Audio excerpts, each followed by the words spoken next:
Akashvani. Health important ಹೊಟ್ಟೆ ನೋಡ್ಕೊಳ್ಳಿ ಎಲ್ರೂ ಬಗ್ಬಿಟ್ಟು.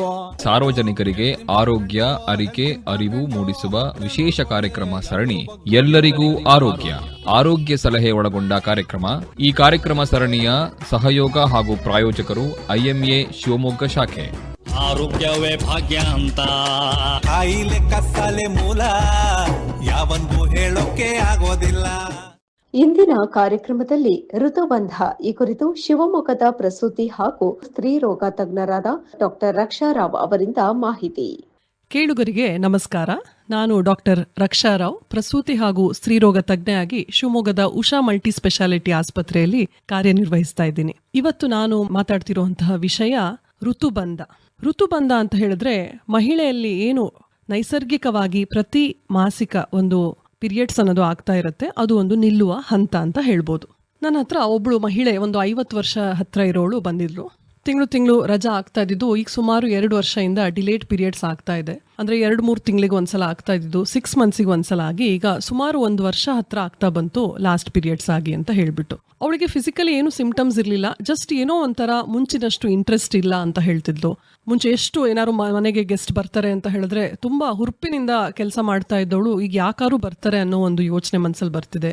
ಬೇಗ ಗಾಬರಿ ಆಗೋವಂಥದ್ದು, ಯಾರು ಏನಾದ್ರು ಕೆಲಸ ಹೇಳಿದ್ರೆ ಮಾತಾಡ್ಸಿದ್ರೆ ಪಾಲ್ಪಿಟೇಷನ್ಸ್ ಅಂತ ಏನ್ ಎದೆ ಹೊಡ್ಕೊಳ್ಳುತ್ತೆ ಆ ರೀತಿ ಆಗ್ತಾ ಇರುವಂತದ್ದು. ಚಳಿಗಾಲದಲ್ಲೂ ಕೂಡ ಮೈ ಬಿಸಿ ಆಗ್ತಿದೆ, ಹಾಟ್ ಫ್ಲಶಸ್ ಅಂತ ಏನ್ ಹೇಳ್ತೀವಿ, ಈ ರೀತಿ ಆಗ್ತಾ ಇದೆ. ಮುಂಚಿನಷ್ಟು ಏನಕ್ಕೂ ಇಂಟ್ರೆಸ್ಟ್ ಇಲ್ಲ, ನಿದ್ದೆ ಇಲ್ಲ, ಹೋಗಿ ಫ್ರೆಂಡ್ಸ್ ಅನ್ನ ಮಾತಾಡಿಸುವಂಥದ್ದು ಅಥವಾ ಕುಟುಂಬದವ್ರ ಹತ್ರ ಮಿಂಗಲ್ ಆಗುವಂಥದ್ದು, ಇದು ಯಾವ್ದ್ರಲ್ಲೂ ಕೂಡ ಇಂಟ್ರೆಸ್ಟ್ ಇಲ್ಲ ಅಂತ ಅನಿಸ್ತಾ ಇದೆ ಅಂತ ಹೇಳ್ತಿದ್ಲು. 2 ಮಕ್ಕಳು ಎಲ್ಲ ಚೆನ್ನಾಗಿ ಬೆಂಗಳೂರಲ್ಲಿ ಸೆಟ್ಲ್ ಆಗಿದ್ದಾರೆ. 2 ನಾರ್ಮಲ್ ಹೆರಿಗೆ ಆಗಿತ್ತು ಅವಳಿಗೆ. ಈಗೀಗ ಕಂಟ್ರೋಲ್ ಇಲ್ದಂಗೆ ಯೂರಿನ್ ಪಾಸ್ ಆಗತ್ತೆ, ಜೋರಾಗಿ ಕೆಮ್ಮಿದ್ರೆ ಸೀನಿದ್ರೆ ಯೂರಿನ್ ಪಾಸ್ ಆಗ್ತಾ ಇದೆ, ಅದಕ್ಕೆ ಎಲ್ಲೂ ಹೋಗ್ಬೇಕು ಅಂತ ಕೂಡ ಅನಿಸ್ತಾ ಇಲ್ಲ ಅಂತ ಹೇಳ್ತಾ ಇದ್ರು. ಬೆನ್ನೋವು, ಸೊಂಟ ನೋವಿಂದ ಇವನ್ ಮನೆ ಕೆಲಸ ಕೂಡ ಮಾಡಕ್ ಆಗ್ತಾ ಇಲ್ಲ ಅಂತ ಹೇಳ್ಬಿಟ್ಟು. ಸೊ ಈ ರೀತಿ ಸಾಮಾನ್ಯವಾಗಿ ಲಕ್ಷಣಗಳು ಈ 50 ವರ್ಷದ ಹತ್ರ ಇರುವಂತಹ ಮಹಿಳೆಯರಲ್ಲಿ ಕಾಡ್ತಾ ಬರುತ್ತೆ. ಇದನ್ನೇ ನಾವು ಸಾಮಾನ್ಯವಾಗಿ ಮೆನೋಪಾಸ್ ಅಂತ ಹೇಳ್ತೀವಿ. ಇದು ನಮ್ಮ ಭಾರತೀಯ ಮಹಿಳೆಯರಲ್ಲಿ 45ರಿಂದ 55 ವರ್ಷಗಳ ನಡುವೆ ಈ ಮೆನೋಪಾಸ್ ಆಗೋದನ್ನ ನಾವು ನೋಡ್ತೀವಿ. ಕ್ರಮೇಣವಾಗಿ 12 ತಿಂಗಳು ನಿರಂತರ ಪೀರಿಯಡ್ಸ್ ಆಗದೆ ಇದ್ದಾಗ ಮೆನೋಪಾಸ್ ಅಂತ ಹೇಳ್ತೀವಿ. ಇದು ಒಂದು ರೋಗ ಅಲ್ಲ, ಮಹಿಳೆಯ ಜೀವನದ ಒಂದು ಸಹಜ ಜೈವಿಕ ಹಂತ ಅಂತಾನೆ ನಾವು ಹೇಳ್ಬೋದು. ಏನಾಗುತ್ತೆ ಇದರಲ್ಲಿ ಅಂದ್ರೆ ದೇಹದಲ್ಲಿ ಇರುವಂತಹ ಹಾರ್ಮೋನ್ಗಳಾದ ಎಸ್ಪೆಷಲಿ ಫಿಮೇಲ್ ಹಾರ್ಮೋನ್ಸ್ ಈಸ್ಟ್ರೋಜನ್ ಮತ್ತೆ ಪ್ರೊಜೆಸ್ಟ್ರಾನ್ ಅನ್ನೋದು ಕಡಿಮೆ ಆಗ್ತಾ ಬರೋದ್ರಿಂದ ಈ ಮೆನೋಪಾಸ್ ಅನ್ನೋದು ಸಂಭವಿಸುತ್ತೆ. ಏನು ಮೆನೋಪಾಸ್ ಲಕ್ಷಣಗಳು ಅಂತ ಹೇಳಬೇಕು ಅಂತ ಹೇಳಿದ್ರೆ ಇದರಲ್ಲಿ ದೈಹಿಕ ಲಕ್ಷಣಗಳು ಇರುತ್ತೆ, ಹಾಗೆ ಮಾನಸಿಕ ಲಕ್ಷಣಗಳು ಕೂಡ ಇರುತ್ತೆ. ಆಕಸ್ಮಿಕವಾಗಿ ಮೈ ಬಿಸಿ ಬಿಸಿ ಆಗ್ತಿರೋವಂಥದ್ದು, ನಿದ್ದೆಯಿಂದ ಎಚ್ಚೆತ್ತರೋಷ್ಟು ಬೆವರು ಬರುವಂಥದ್ದು, ಇದನ್ನ ನಾವು ಹಾಟ್ ಫ್ಲಶಸ್ ಅಂತ ಹೇಳ್ತೀವಿ. ಇನ್ನು ಎದೆ ಹೊಡ್ಕೊಂಡಂಗ ಆಗೋದು ಅಂದ್ರೆ ಪಾಲ್ಪಿಟೇಷನ್ಸ್ ಅಂತ ಹೇಳ್ತೀವಿ. ಅಲ್ಲಿ ಇಲ್ಲಿ ಜಾಯಿಂಟ್ ಪೇನ್ಸ್, ಬ್ಯಾಕ್ ಏಕ್ ಇರ್ಬೋದು ಅಥವಾ ಮೂಳೆ ಸವಿತದಿಂದ ಆಗುವಂತಹ ಮಂಡಿ ನೋವು ಇರ್ಬೋದು, ಇದು ಕೂಡ ಮೆನೋಪಾಸ್ ಸಿಂಪ್ಟಮ್ಸ್. ಅದೇ ರೀತಿ ವಯಸ್ಸಿಗೆ ಅನುಗುಣವಾಗಿ ಬರುವಂತಹ ಇತರ ಕಾಯಿಲೆಗಳು ಅಂದ್ರೆ ಹೈ BP, ಸಕ್ಕರೆ ಕಾಯಿಲೆ, ಇದು ಎಲ್ಲದೂ ಕೂಡ ಸ್ವಲ್ಪ ಹೆಚ್ಚಿನ ಮಟ್ಟದಲ್ಲಿ ಈ ಒಂದು ಮೆನೋಪಾಸ್ ಏಜ್ ಅಲ್ಲಿ ಕಾಣಿಸ್ತಾ ಹೋಗುತ್ತೆ. ಇನ್ನು ಮಾನಸಿಕವಾಗಿ ಏನ್ ಲಕ್ಷಣಗಳು ನಾವು ನೋಡ್ತೀವಿ ಅಂತ ಹೇಳಿದ್ರೆ ಒಂದು ನಿದ್ರಾಹೀನತೆ, ಮನಸ್ಥಿತಿಯಲ್ಲಿ ಬದಲಾವಣೆ, ಮೂಡ್ ಸ್ವಿಂಗ್ಸ್ ತುಂಬಾ ಅಂದ್ರೆ ಕೋಪ ಬರುವಂತದ್ದು, ದುಃಖನೂ ಆಗತ್ತೆ, ಆತಂಕ, ಒಟ್ಟು ವೇರಿಡ್ ಮಾನಸಿಕ ಒಂದು ಚೇಂಜಸ್ ಅನ್ನೋದು ಕಾಣ್ತೀವಿ. ಬೇಗ ದಣಿವಾಗೋದು, ಮೆಮರಿಯಲ್ಲೂ ಕೂಡ ಬದಲಾವಣೆ, ಬೇಗ ಮರ್ತು ಹೋಗುವಂಥದ್ದು ಅಂದ್ರೆ ನೆನಪಿನ ಒಂದು ಸಮಸ್ಯೆ ಕಾಣಿಸ್ಬೋದು, ಕಾನ್ಸಂಟ್ರೇಷನ್ ಕಡಿಮೆ ಆಗುವಂಥದ್ದು, ಗಮನದಲ್ಲಿ ಕೇಂದ್ರೀಕರಣಗೊಳಿಸೋದು ಕೂಡ ಅವರಲ್ಲಿ ಕಷ್ಟ ಆಗೋದನ್ನ ನೋಡ್ತೀವಿ.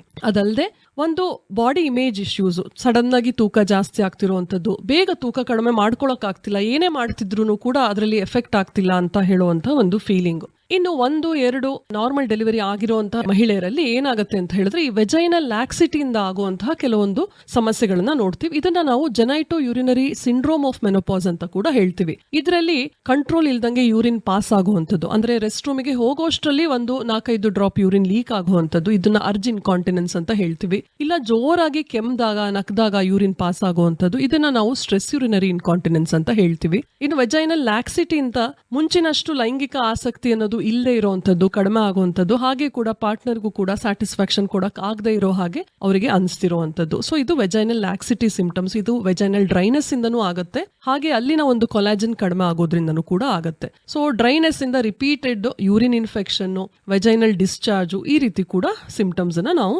ನೋಡ್ತೀವಿ. ಇದು ಜೆನೈಟೋ ಯೂರಿನರಿ ಸಿಂಡ್ರೋಮ್ ಆಫ್ ಮೆನೋಪಾಸ್ ಅಂತ ಹೇಳ್ತೀವಿ. ಇನ್ನು ಬೋನ್ ಹೆಲ್ತ್ ಗೆ ಸಂಬಂಧಪಟ್ಟ ಹಾಗೆ ನಾನು ಆಗ್ಲೇ ಹೇಳ್ದಂಗೆ ಬೆನ್ನೋವು, ಮಂಡಿ ನೋವು, ಒಟ್ಟು ಜಾಯಿಂಟ್ ಪೇನ್ಸ್ ಅನ್ನೋದು ಹೆಚ್ಚಾಗ್ತಾ ಹೋಗುತ್ತೆ. ಇದು ಒಂದು ಮೂಳೆಯ ಸಾಂದ್ರತೆ, ಬೋನ್ ಡೆನ್ಸಿಟಿ ಅಂತ ಏನ್ ಹೇಳ್ತೀವಿ, ಅದು ಈ ಮೆನೋಪಾಸಲ್ ವುಮೆನ್ ಅಲ್ಲಿ ಕಡಿಮೆ ಆಗ್ತಿರೋದ್ರಿಂದ ಇದನ್ನ ನಾವು ಒಬ್ಸರ್ವ್ ಮಾಡ್ತೀವಿ. ಇನ್ನು ಮಾನಸಿಕವಾಗಿ ಆ ಒಂದು ಹಂತದಲ್ಲೂ 50 ವರ್ಷ ಆಸುಪಾಸಿನ ಮಹಿಳೆಯರಲ್ಲಿ ನಾವು ನೋಡ್ಬೋದು, ಅವರು ಮನೆಯಲ್ಲಿ ಗೃಹಿಣಿಯಾಗಿ ಕೆಲಸ ಮಾಡ್ತಿರ್ಬೋದು, ಹೊರಗಡೆ ಹೋಗಿ ಕೆಲಸ ಮಾಡ್ತಿರ್ಬೋದು.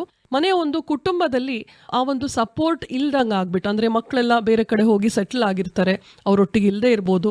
ಈ ರೀತಿ ಒಂದು ಲೋನ್ಲಿನೆಸ್ ಫೀಲ್ ಇಂದ ಅವಳಿಗೆ ಮುಂಚಿನಷ್ಟು ಇಂಟ್ರೆಸ್ಟ್ ಇಲ್ಲ, ಖಿನ್ನತೆ, ಡಿಪ್ರೆಷನ್ ಸಿಂಪ್ಟಮ್ಸ್ ಕೂಡ ನೋಡ್ತೀವಿ, ಮಾನಸಿಕ ಕಿರಿಕಿರಿ, ಬೇಗ ಮೂಡ್ ಸ್ವಿಂಗ್ಸ್ ಆಗೋದು ಕೂಡ ನಾವು ನೋಡ್ತಾ ಬರ್ತೀವಿ. ಸೊ ಯಾವ ರೀತಿ ಇದನ್ನ ಎದುರಿಸಬೇಕು, ಏನಾದ್ರೂ ಜೀವನ ಶೈಲಿಯಲ್ಲಿ ಮಾಡುವಂತಹ ಬದಲಾವಣೆಗಳಿಂದ ಇದನ್ನ ನಾವು ಬೆಟರ್ ಆಗಿ ಡೀಲ್ ಮಾಡ್ಬೋದಾ ಅಂತ ಹೇಳಿದ್ರೆ ಹೌದು. ಜೀವನ ಶೈಲಿಯಲ್ಲಿ ಮಾಡುವಂತಹ ಕೆಲವೊಂದು ಬದಲಾವಣೆಗಳು ಮೆನೋಪಾಸ್ ಅನ್ನ ಹ್ಯಾಂಡಲ್ ಮಾಡಿಕ್ಕೆ ತುಂಬಾ ಸಹಾಯಕಾರಿಯಾಗಿರುತ್ತೆ. ಪ್ರತಿನಿತ್ಯ ಇಂತಿಷ್ಟು ವ್ಯಾಯಾಮ, ಅಂದ್ರೆ 30-40 ನಿಮಿಷದಷ್ಟು ಅವರಿಗೆ ಸೂಕ್ತವಾದ ಒಂದು ವ್ಯಾಯಾಮ, ಅದು ಒಂದು ವಾಯು ವಿಹಾರ ಇರ್ಬೋದು, ಯೋಗಾಸನಗಳಿರ್ಬೋದು, ಇಲ್ಲ ತುಂಬಾ ಅತ್ಯವಶ್ಯಕ ಈ ಒಂದು ಬೋನ್ ಹೆಲ್ತ್ಗೆ ಈ ಒಂದು ವಯಸ್ಸಿನಲ್ಲಿ ಅಂತ ಹೇಳಿದ್ರೆ ಮಸಲ್ ಬಿಲ್ಡಿಂಗ್ ಎಕ್ಸಸೈಸಸ್ ಅಥವಾ ಸ್ಟ್ರೆಂತ್ ಟ್ರೈನಿಂಗ್ ಎಕ್ಸಸೈಸಸ್ ಅಂತ ಹೇಳ್ತೀವಿ. ಅಂದ್ರೆ ತೂಕ ಎತ್ತುವಂತಹ ವ್ಯಾಯಾಮಗಳು ಎಲುಬುಗಳನ್ನ ಬಲಪಡಿಸುತ್ತೆ. ಇದು ಏನ್ ಜಿಮ್ಮಿಗೆ ಹೋಗಿ ಮಾಡಬೇಕು ಅಂತ ಇಲ್ಲ, ಮನೆಯಲ್ಲೂ ಕೂಡ ಬಾಡಿ ವೆಯ್ಟ್ ಎಕ್ಸಸೈಸಸ್ ಅಂತಾನೆ ಇರುತ್ತೆ. ತಮ್ಮ ದೇಹವನ್ನೇ ಯೂಸ್ ಮಾಡಿಕೊಂಡು ಮಾಡುವಂತಹ ಅಡ್ವಾನ್ಸ್ಡ್ ಯೋಗ ಇರ್ಬೋದು, ಪಿಲಾಟೆಸ್ ಅನ್ನೋ ಎಕ್ಸಸೈಸಸ್, ಈ ರೀತಿ ಸ್ಟ್ರೆಂತ್ ಟ್ರೈನಿಂಗ್ ಎಕ್ಸಸೈಸ್ ಗಳನ್ನ ಅವಳು ಮಾಡ್ತಾ ಬಂತು ಅಂತ ಹೇಳಿದ್ರೆ, ಆ ಒಂದು ವ್ಯಾಯಾಮದ ಸಮಯದಲ್ಲಿ ರಿಲೀಸ್ ಆಗುವಂತಹ ಒಂದು ಗುಡ್ ಹಾರ್ಮೋನ್ಸ್ ಅಂತ ಏನ್ ಹೇಳ್ತೀವಿ, ಎಂಡಾರ್ಫಿನ್ಸ್, ಇದರ ಉಪಯೋಗದಿಂದ ಕೂಡ ಅವಳ ಇಡೀ ದಿನ ಒಂದು ಚೇತೋಹಾರಿಯಾಗಿ, ಒಂದು ಅವಳು ಎನರ್ಜೆಟಿಕ್ ಆಗಿ ಅವಳು ಕಳೆಯೋದನ್ನ ನಾವು ನೋಡ್ತೀವಿ. ಅಷ್ಟೇ ಅಲ್ಲದೆ ಆಹಾರದಲ್ಲಿ ಕೆಲವೊಂದು ಬದಲಾವಣೆ, ಮುಂಚಿನಷ್ಟು ಬೇಗ ತೂಕ ಇಳಿಸಕ್ ಆಗಲ್ಲ ಅನ್ನೋದಕ್ಕೆ ಕಾರಣ ಆಹಾರದಲ್ಲಿ ಮಾಡುವಂತಹ ಎಲ್ಲ, ಅಂದ್ರೆ ನಾವು ಸೇವಿಸುವಂತಹ ಒಂದು ಫುಡ್, ಅಂದ್ರೆ ಅದರಲ್ಲಿ ಹೆಚ್ಚಿನ ಒಂದು ಹಣ್ಣು ತರಕಾರಿಯ ಸೇವನೆ ಇಲ್ಲದೆ ಫೈಬರ್ಲೆಸ್ ಫುಡ್ ನ ನಾವು ಸೇವಿಸ್ತಾ ಬರ್ತಿರ್ತೀವಿ. ಅದಕ್ಕೋಸ್ಕರ ಕಾರ್ಬೋಹೈಡ್ರೇಟ್ಸ್ ನ ಕಡಿಮೆ ಮಾಡಬೇಕು. ಎಲ್ಲರೂ ಕೂಡ ಮಹಿಳೆಯರು ಹೆಚ್ಚು ಒತ್ತು ಕೊಡುವಂತದ್ದು ಕಾರ್ಬೋಹೈಡ್ರೇಟ್ಸ್, ಅಂದ್ರೆ ಅನ್ನ ಅಥವಾ ಗೋಧಿ, ರಾಗಿ, ಜೋಳ, ಇದರಿಂದ ತಯಾರಿಸಿದಂತಹ ರೊಟ್ಟಿ, ಮುದ್ದೆ, ಚಪಾತಿಗಳು. ಆದ್ರೆ ಮೆನೋಪಾಸ್ ಏಜ್ ಅಲ್ಲಿ ಇದನ್ನೆಲ್ಲದನ್ನೂ ಕೂಡ ಕಡಿಮೆ ಮಾಡಿ ಫೈಬರ್ ರಿಚ್ ಫುಡ್, ಅಂದ್ರೆ ಹಣ್ಣು, ತರಕಾರಿಗಳು, ಸೊಪ್ಪಿನ ಒಂದು ಸೇವನೆ, ಈ ತರ ನಾರಿನಂಶ ಹೆಚ್ಚು ಮಾಡ್ಕೊಳ್ತಾ ಬರುವಂತದ್ದು ವೆಯ್ಟ್ ಲಾಸಿಗೂ ಕೂಡ ಹೆಲ್ಪ್ ಆಗತ್ತೆ. ಹಾಗೆ ಒಂದು ದೇಹಕ್ಕೂ ಕೂಡ ಅದು ಪರಿಣಾಮಕಾರಿಯಾಗಿರುತ್ತೆ. ಅಷ್ಟೇ ಅಲ್ಲದೆ ಪ್ರೋಟೀನ್ ರಿಚ್ ಫುಡ್ ಕೂಡ ಸೇವಿಸೋದು ತುಂಬಾ ಸಹಾಯಕಾರಿ. ಇದರಲ್ಲಿ ಮೊಟ್ಟೆಯ ಸೇವನೆ ಇರ್ಬೋದು, ಹಾಲುತ್ಪನ್ನಗಳಿರ್ಬೋದು, ಮೊಳಕೆ ಬರಿಸಿದ ಕಾಳುಗಳಿರ್ಬೋದು, ಕೆಲವೊಂದು ಡ್ರೈ ಫ್ರೂಟ್ಸ್ ಆದ ಬಾದಾಮಿ, ವಾಲ್ನಟ್, ಇಂತಹ ಒಂದು ಡ್ರೈ ಫ್ರೂಟ್ಸಿನ ಸೇವನೆ ಇರ್ಬೋದು. ಒಟ್ಟು ಆಹಾರದಲ್ಲಿ ಕೆಲವೊಂದು ಸಮತೋಲನ ಭರಿತವಾದ ಆಹಾರವನ್ನ ಹೆಚ್ಚು ಮಾಡಿಕೊಳ್ಳುವಂಥದ್ದು ಕೂಡ ಹೆಲ್ಪ್ ಆಗತ್ತೆ. ಇನ್ನು ಕೆಫೀನ್ ಕಂಟೆಂಟ್ ಇರುವಂತಹ ಕಾಫಿ, ಟೀ, ಇತರ ಒಂದು ತಂಪು ಪಾನೀಯಗಳು, junk food, sweets, oily food, ಇದನ್ನೆಲ್ಲದನ್ನು ಕೂಡ ಕಡಿಮೆ ಮಾಡ್ಕೊಳ್ತಾ ಬರಬೇಕು. ನಿದ್ರಾಹೀನತೆಯಿಂದ ಕೂಡ ಒಂದು ಮಹಿಳೆಯರು ಈ ಒಂದು ಮೆನೋಪಾಸ್ ಏಜ್ ಅಲ್ಲಿ ಬಳಲೋದನ್ನ ನಾವು ನೋಡ್ತೀವಿ. ಅದಕ್ಕೆ ಸರಿಯಾದ ಒಂದು ನಿದ್ದೆಯ ಒಂದು ಡಿಸಿಪ್ಲಿನ್ಡ್ ಲೈಫ್ ಸ್ಟೈಲ್, ಅಂದ್ರೆ ಯಾವ್ಯಾವ್ದೋ ಟೈಮಿಗೆ ಮಲ್ಗೊಳ್ಳೋದು, ಯಾವುದೋ ಒಂದು ಟೈಮಿಗೆ ಹೇಳೋದು ಅಂತ ಅಲ್ಲ, ದಿನನಿತ್ಯ ನಿಯಮಿತವಾಗಿ ಒಂದು 6-8 ಗಂಟೆಗಳ ಒಂದು ಕಾಲ ಒಂದು ನಿದ್ರೆಯನ್ನ ಮಾಡುವಂಥದ್ದು, ಸರಿಯಾದ ಒಂದು ಸಮಯಕ್ಕೆ ಒಂದು ಟೈಮ್ ಟೇಬಲ್ ಪ್ರಕಾರ ಮಾಡ್ಕೊಂಡು ಬರಬೇಕು. ಇದರಿಂದ ಒಂದು ಒತ್ತಡ ಕೂಡ ನಿವಾರಣೆ ಆಗತ್ತೆ, ನಿದ್ದೆ ಕೂಡ ಅದು ಬ್ರೇಕ್ ಇಲ್ಲದೆ ಆಗ್ತಾ ಹೋಗುತ್ತೆ. ಮತ್ತೆ ಇತರ ಚಟಗಳಾದ ಧೂಮಪಾನ ಮತ್ತು ಮದ್ಯಪಾನದಿಂದ ಕೂಡ ದೂರ ಇರುವಂತದ್ದು ಕೂಡ ಹೆಲ್ಪ್ ಆಗತ್ತೆ. ಇನ್ನು ಕೆಲವೊಂದು ಬದಲಾವಣೆಗಳನ್ನ ಹೇಗೆ ನಾವು ನಿಯಂತ್ರಣದಲ್ಲಿ ಇಟ್ಕೊಳ್ಬಹುದು ಅಂತ ಹೇಳಿದ್ರೆ, ಡೀಪ್ ಬ್ರೀದಿಂಗ್ ಅಥವಾ ಮೆಡಿಟೇಷನ್ ಅನ್ನ ಅಳವಡಿಸ್ಕೊಳ್ಳೋದು ತಮ್ಮ ಒಂದು ಜೀವನ ಶೈಲಿಯಲ್ಲಿ. ಇನ್ನು ನಿಯಮಿತವಾಗಿ ಯಾವುದೇ ರೀತಿ ಬದಲಾವಣೆ ಮಾಡಿದ್ರೂ ಕೂಡ ಹೆಲ್ಪ್ ಆಗ್ತಿಲ್ಲ ಅಂತ ಹೇಳಿದಾಗ ಡೆಫಿನೆಟ್ಲಿ ಕೆಲವೊಂದು ತಪಾಸಣೆಗಳು ಹಾಗೂ ವೈದ್ಯರ ಮಾರ್ಗದರ್ಶನ ಅತ್ಯವಶ್ಯಕವಾಗತ್ತೆ. ಇದರಲ್ಲಿ ಏನು ಅಂತ ಹೇಳಿದ್ರೆ ಕಂಪ್ಲೀಟ್ ಬಾಡಿ ಚೆಕ್ಅಪ್, ಏನೇನು ಆ ವಯಸ್ಸಿಗೆ ತಕ್ಕಂಗಿದೆ ಅದನ್ನು ಕೂಡ ಮಾಡಿಸ್ಕೊಳ್ಬೇಕು. ಅಷ್ಟೇ ಅಲ್ಲದೆ ಕೆಲವೊಂದು ಹಾರ್ಮೋನ್ ರೀಪ್ಲೇಸ್ಮೆಂಟ್ ಥೆರಪಿ ಅಂತ ಈ ಒಂದು ಮೆನೋಪಾಸಲ್ ವುಮೆನ್ಗೆ ನಾವು ಕೊಡುವಂತದ್ದು, ಹಾಗೂ ಕ್ಯಾಲ್ಸಿಯಂ ಟ್ಯಾಬ್ಲೆಟ್ಸ್ ಮತ್ತು ವಿಟಮಿನ್ ಡಿ ಟ್ಯಾಬ್ಲೆಟ್ಸ್ ನಾವು ಪ್ರಿಸ್ಕ್ರೈಬ್ ಮಾಡೋದ್ರಿಂದ ಈ ಒಂದು ಮೆನೋಪಾಸ್ ಸಿಂಪ್ಟಮ್ಸ್ ನ ಈಸ್ ಔಟ್ ಆಗಿ ಅವಳು ಎದುರಿಸಲಿಕ್ಕೆ ಹೆಲ್ಪ್ ಆಗುತ್ತೆ, ಅತ್ಯಂತ ಸಹಾಯಕಾರಿ ಆಗಿರುತ್ತೆ. ಈ ಒಂದು ಹಾರ್ಮೋನ್ ರಿಪ್ಲೇಸ್ಮೆಂಟ್ ಥೆರಪಿ ಬಗ್ಗೆ ಕೆಲವೊಂದು ವಿಷಯಗಳನ್ನ ನಾನು ಹೇಳಲಿಕ್ಕೆ ಇಷ್ಟಪಡ್ತೀನಿ. ದೇಹದಲ್ಲಿ ಈಸ್ಟ್ರೋಜನ್ ಮತ್ತು ಪ್ರೊಜೆಸ್ಟ್ರೋನ್ ಕಡಿಮೆ ಆಗೋದ್ರಿಂದ ಆಗುವಂತಹ ಈ ಋತುಬಂಧದ ಒಂದು ರೋಗ ಲಕ್ಷಣಗಳನ್ನ ಎದುರಿಸಲಿಕ್ಕೆ ಈ ಒಂದು ಈಸ್ಟ್ರೋಜನ್ ಹಾರ್ಮೋನ್ ಅನ್ನ ರೀಪ್ಲೇಸ್ ಮಾಡಲಾಗುತ್ತೆ. ಬಟ್ ಅದಕ್ಕೂ ಮುಂಚೆ ಬೇರೆ ಯಾವುದೇ ರಿಸ್ಕ್ ಫ್ಯಾಕ್ಟರ್ಸ್ ಇಲ್ಲ, ಅಂದ್ರೆ ಹೃದ್ರೋಗಕ್ಕೆ ಸಂಬಂಧಪಟ್ಟ ಹಾಗೆ ಕ್ಲಾಟಿಂಗ್ ಫ್ಯಾಕ್ಟರ್ಸ್ ನ ಚೆಕ್ ಮಾಡೋದಾಗ್ಲಿ, ಹಾಗೆ ಅವಳಿಗೆ ಏನು ಥ್ರಾಂಬೋಫಿಲಿಯಾ ಈ ರೀತಿ ರಿಸ್ಕ್ ಫ್ಯಾಕ್ಟರ್ಸ್ ಇಲ್ಲ ಅನ್ನೋದನ್ನ ಚೆಕ್ ಮಾಡಿ, ಲಿವರ್ ಫಂಕ್ಷನ್ ಟೆಸ್ಟ್ ಗಳನ್ನ ರಕ್ತದಲ್ಲಿ ಟೆಸ್ಟ್ ಮಾಡಿಬಿಟ್ಟು ಬೇರೆ ಯಾವುದೇ ರೀತಿ ರಿಸ್ಕ್ ಫ್ಯಾಕ್ಟರ್ಸ್ ಹೃದ್ರೋಗಕ್ಕೆ ಇಲ್ಲ ಅಂತ ಹೇಳಿ ನಾವು ಕನ್ಫರ್ಮ್ ಮಾಡ್ಕೊಂಡ್ಮೇಲೆ ಹಾರ್ಮೋನ್ ರಿಪ್ಲೇಸ್ಮೆಂಟ್ ಥೆರಪಿಯನ್ನ ಕಡಿಮೆ ಪ್ರಮಾಣದ ಈಸ್ಟ್ರೋಜನ್ ಹಾರ್ಮೋನ್ ಮುಖಾಂತರ ನಾವು ಹಾಕ್ತಿವಿ. ಇದರಿಂದ ಅವಳ ಒಂದು ಜೀವನದಲ್ಲಿ ಏನು ದೈಹಿಕ ಮಾನಸಿಕ ಸಿಂಪ್ಟಮ್ಸ್ ಇದೆ ಇದನ್ನೆಲ್ಲ ಅವಳು ಎದುರಿಸಲಿಕ್ಕೆ ಅತ್ಯಂತ ಸಹಕಾರಿಯಾಗೋದನ್ನ ನಾವು ನೋಡ್ತೀವಿ. ಆದ್ರಿಂದ ಮೆನೋಪಾಸ್ ಅಂತ ಹೇಳಿದ್ರೆ ಅದು ಕೇವಲ ರೋಗ ಅಲ್ಲ, ಅದು ಮಹಿಳೆಯ ಜೀವನದ ಒಂದು ಸಹಜ ಹಂತ ಅನ್ನೋದನ್ನ ನಾವು ತಿಳ್ಕೊಳ್ಬೇಕು. ಇದರಲ್ಲಿ ಅತ್ಯಂತ ಅವಶ್ಯಕ ಒಂದು ಕುಟುಂಬದ, ಎಸ್ಪೆಷಲಿ ಮನೆಯಲ್ಲಿ ಇರುವಂತಹ ಅವಳ ಯಜಮಾನರ ಒಂದು ಪಾತ್ರ. ಮುಂಚಿನಷ್ಟೇ ಸಪೋರ್ಟಿವ್ ಆಗಿರ್ಬೇಕು. ಮಾನಸಿಕವಾಗಿ ಅವಳು ಅನ್ಇಂಟ್ರೆಸ್ಟೆಡ್ ಆಗಿದ್ರೆ ಅದನ್ನ ನೆಗ್ಲೆಕ್ಟ್ ಮಾಡೋದು ಅಥವಾ ಅದನ್ನ ಮೌನದಲ್ಲೇ ಒಂದು ಸಮ್ಮತಿ ಮಾಡ್ಕೊಂಡು ಅದೇ ಸರಿ ಅಂತ ಇರೋದು ತಪ್ಪೋದು. ಸೊ ಕುಟುಂಬದವರು ಕೂಡ ಇದನ್ನ ಗಮನಿಸ್ಬಿಟ್ಟು ಅವಳಲ್ಲಿ ಆಗ್ತಿರುವಂತಹ ದೈಹಿಕ ಮಾನಸಿಕ ಸಮಸ್ಯೆಗಳನ್ನ ಗಮನಿಸಿ ವೈದ್ಯರ ಹತ್ರ ಕರ್ಕೊಂಡು ಹೋಗೋದು, ಹಾಗೆ ಏನ್ ಸಪೋರ್ಟ್ ಬೇಕು ಮನೆಯಲ್ಲಿ ಆ ಒಂದು ವಾತಾವರಣದಲ್ಲಿ ಸರಿ ಮಾಡ್ಲಿಕ್ಕೆ ಅವರು ಕೂಡ ಕೈ ಜೋಡಿಸಿದ್ರೆ ಆ ಒಂದು ಸಮಯ ಕೂಡ ಅವಳು ಖುಷಿಕರವಾಗಿ ನಡ್ಸ್ಕೊಂಡು ಹೋಗ್ಲಿಕ್ಕೆ ಹೆಲ್ಪ್ ಆಗತ್ತೆ. ಅಷ್ಟೇ ಅಲ್ಲದೆ ಮೆನೋಪಾಸ್ ಸಮಯದಲ್ಲಿ ಈ ತೂಕ ಹೆಚ್ಚಳ ಆಗ್ತಿರೋದನ್ನ ಅವರು ಸಪೋರ್ಟ್ ಮಾಡಿಕೊಂಡು ಅವಳಿಗೆ ಇನ್ನೂ ವ್ಯಾಯಾಮಗಳನ್ನ ಮಾಡೋದ್ರ ಬಗ್ಗೆ, ಮನೆಯಲ್ಲಿರುವಂತಹ ಆಹಾರದಲ್ಲಿ ಏನು ಬೇರೆ ಬೇರೆ ರೀತಿ ವ್ಯತ್ಯಾಸ ಮಾಡಬೇಕು ಅದನ್ನು ಕೂಡ ಅವರು ಹೆಲ್ಪ್ ಮಾಡಿದ್ರೆ ಅದು ಸಹಾಯಕಾರಿಯಾಗತ್ತೆ. ಸೊ ಮೆನೋಪಾಸ್ ನಂತರ ಕೂಡ ಮಹಿಳೆ ಆರೋಗ್ಯವಾಗಿ, ಸಂತೋಷವಾಗಿ, ಆತ್ಮವಿಶ್ವಾಸದಿಂದ ಬದುಕಲು ಸಾಧ್ಯ ಅನ್ನೋದನ್ನ ಕುಟುಂಬದವರು ಅರಿತುಕೊಂಡು ಬೇಕಾದಂತಹ ತಪಾಸಣೆಗಳನ್ನ ಮಾಡಿಬಿಟ್ಟು ಸರಿಯಾದ ಒಂದು ಸಪೋರ್ಟ್ ಅನ್ನ ಮೆನೋಪಾಸ್ ಅಲ್ಲಿ ಇರುವಂತಹ ಒಂದು ಮಹಿಳೆಗೆ ಕೊಡಬೇಕಾದದ್ದು ಅತ್ಯವಶ್ಯಕ. ಹಾಗೆಯೇ ಮೆನೋಪಾಸ್ ಮಹಿಳೆಯರು ಕೂಡ ಅಲ್ಲಿವರೆಗೂ ಕುಟುಂಬ, ಮಕ್ಕಳು, ಯಜಮಾನರು, ಮನೆಯಲ್ಲಿರುವ ಹಿರಿಯರು ಇವರ ಒಂದು ಕೇರ್ ಟೇಕಿಂಗ್ ಅಲ್ಲೇ ಇನ್ವಾಲ್ವ್ ಆಗಿರ್ತಾರೆ. ತಮ್ಮ ಒಂದು ಖುಷಿ, ತಮ್ಮ ಬಾಲ್ಯದ ಹವ್ಯಾಸಗಳನ್ನೆಲ್ಲ ಮರೆತು ಬಿಟ್ಟಿರ್ತಾರೆ. ಅದನ್ನೆಲ್ಲ ಮತ್ತೆ ಚಿಗುರುಮರ್ಸ್ಕೊಂಡು ಅದರಲ್ಲಿ ಟೈಮ್ ಇನ್ವೆಸ್ಟ್ ಮಾಡೋದು ಅತ್ಯಂತ ಒಂದು ಉತ್ತೇಜನವನ್ನ ಕೊಡುತ್ತೆ ಅಂತ ಹೇಳಲಿಕ್ಕೆ ಇಷ್ಟಪಡ್ತೀನಿ.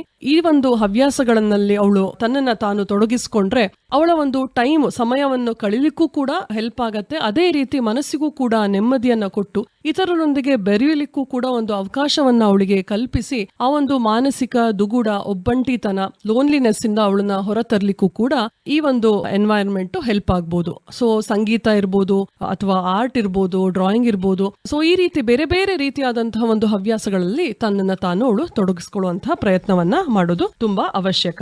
ಸೊ ಮೆನೋಪಾಸ್ ಅಂತ ಹೇಳಿದ್ರೆ ಕೇವಲ ಒಂದು ರೋಗ ತರ ನೋಡದೆ ಮಹಿಳೆಯರು ಹಾಗೂ ಕುಟುಂಬದವರು ಜೀವನದ ಒಂದು ಅತ್ಯಂತ ಒಳ್ಳೆಯ ಒಂದು ಹಂತ ಅಂತ ಗಮನಿಸ್ಬಿಟ್ಟು ಆರೋಗ್ಯಕರವಾದ ಒಂದು ಜೀವನವನ್ನ ನಡೆಸ್ಕೊಳ್ಳಿಕ್ಕೆ ಮೆನೋಪಾಸ್ ಅಲ್ಲಿ ಇರುವಂತಹ ಮಹಿಳೆಯರಿಗೂ ಕೂಡ ಕೈ ಜೋಡಿಸ್ಕೊಂಡು ಕರ್ಕೊಂಡು ಹೋಗ್ಬೇಕು ಅಂತ ಹೇಳಲಿಕ್ಕೆ ಇಷ್ಟಪಡ್ತೀನಿ. ಇದುವರೆಗೆ ಋತುಬಂಧ ಈ ಕುರಿತು ಶಿವಮೊಗ್ಗದ ಪ್ರಸೂತಿ ಹಾಗೂ ಸ್ತ್ರೀ ರೋಗ ತಜ್ಞರಾದ ಡಾಕ್ಟರ್ ರಕ್ಷಾರಾವ್ ಅವರಿಂದ ಮಾಹಿತಿ ಕೇಳಿದಿರಿ. ಹೆಲ್ತ್ ಇಂಪಾರ್ಟೆಂಟು ಹೊಟ್ಟೆ ನೋಡ್ಕೊಳ್ಳಿ, ಎಲ್ರೂ ಬಗ್ಬಿಟ್ಟು ಹೊತ್ತಿಗೆರಡು ತುತ್ತು ತಿಂದ್ಕೊಳ್ಳಿ, ಬೇಗ ಮಲಗಿ ಬೇಗ ಎದ್ದು ಕುಂತ್ಕೊಳ್ಳಿ. ಸಾರ್ವಜನಿಕರಿಗೆ ಆರೋಗ್ಯ, ಅರಿಕೆ, ಅರಿವು ಮೂಡಿಸುವ ವಿಶೇಷ ಕಾರ್ಯಕ್ರಮ ಸರಣಿ ಎಲ್ಲರಿಗೂ ಆರೋಗ್ಯ ಸಲಹೆ ಒಳಗೊಂಡ ಕಾರ್ಯಕ್ರಮ. ಈ ಕಾರ್ಯಕ್ರಮ ಸರಣಿಯ ಸಹಯೋಗ ಹಾಗೂ ಪ್ರಾಯೋಜಕರು IMA ಶಿವಮೊಗ್ಗ ಶಾಖೆ. ಕೇಳುಗರೆ, ಈ ಕಾರ್ಯಕ್ರಮ ಸರಣಿ ಆಕಾಶವಾಣಿ ಭದ್ರಾವತಿ ಯೂಟ್ಯೂಬ್ ಚಾನೆಲ್ನಲ್ಲಿಯೂ ಲಭ್ಯವಿದೆ. ಕಾರ್ಯಕ್ರಮದ ನಿರ್ವಹಣೆ SR ಭಟ್, ಸಹಕಾರ ಲಿಡಿಯಾ SG. ಕಾರ್ಯಕ್ರಮ ಆಕಾಶವಾಣಿ ಭದ್ರಾವತಿ ಕೇಂದ್ರದ ಕೊಡುಗೆ. ಹೆಲ್ತ್ ಇಂಪಾರ್ಟೆಂಟು ಹೊಟ್ಟೆ ನೋಡ್ಕೊಳ್ಳಿ, ಎಲ್ರೂ ಬಗ್ಬಿಟ್ಟು